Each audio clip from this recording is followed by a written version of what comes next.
Bonjour à tous, bienvenue dans cette deuxième vidéo pour le blog abctarot.fr.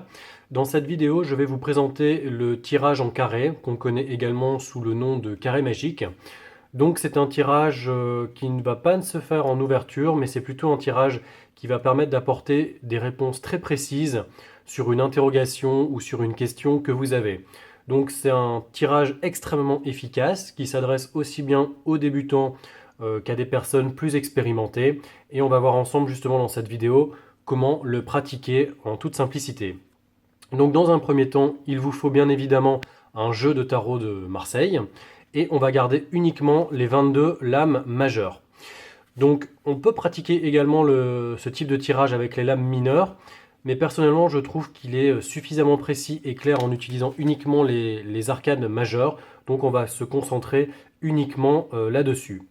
Donc pour le pratiquer, il faut définir avant tout une question claire, précise et sans ambiguïté sur laquelle on va se concentrer. Donc éviter les questions binaires du type est-ce que je vais acheter un appartement ou une maison, mais privilégier plutôt les questions par exemple est-ce que je vais connaître une évolution professionnelle. Donc là, on part sur cette base-là, ça va être la question qui va permettre de faire le tirage. Donc soit vous vous concentrez sur cette question intérieurement, soit vous répétez cette question à voix haute, soit vous pouvez l'écrire sur un bout de papier, c'est comme vous voulez. Une fois que vous avez défini votre question, on se concentre dessus et on va commencer par mélanger les lames.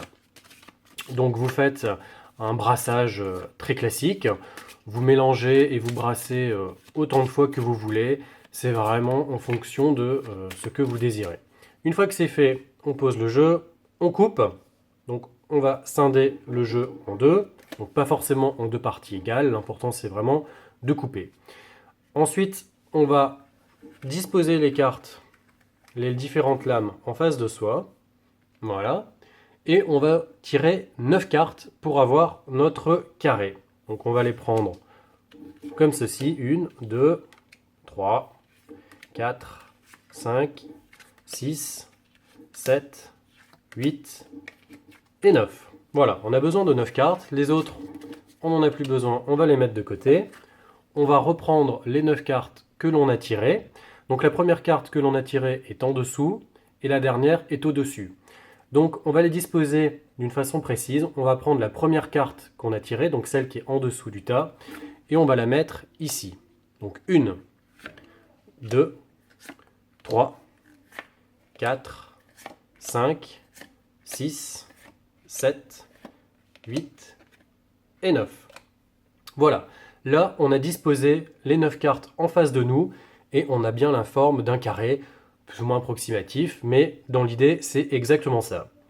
Maintenant on va se concentrer sur l'interprétation des cartes.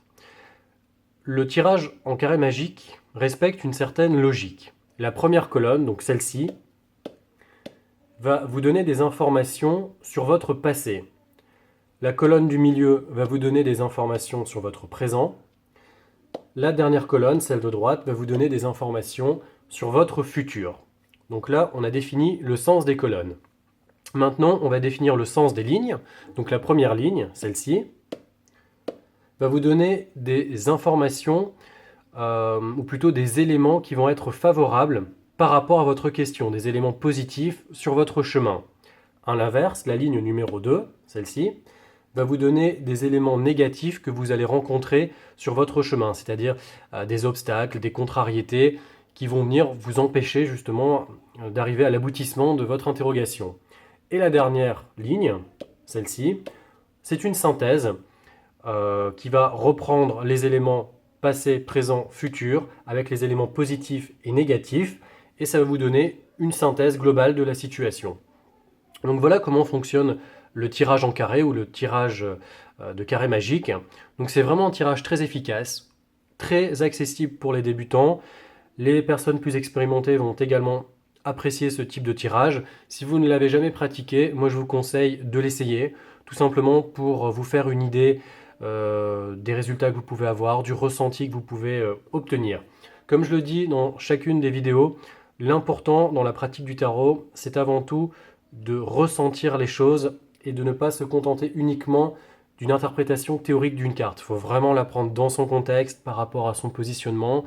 Et c'est justement en pratiquant le tarot que vous allez pouvoir vous améliorer. Voilà pour la vidéo. Si vous l'avez appréciée, n'hésitez pas à me le faire savoir en mettant un petit commentaire ou un petit pouce vert. N'hésitez pas également à vous abonner à la chaîne YouTube et à faire un petit tour sur le site abctarot.fr. Voilà, je vous remercie. À très bientôt.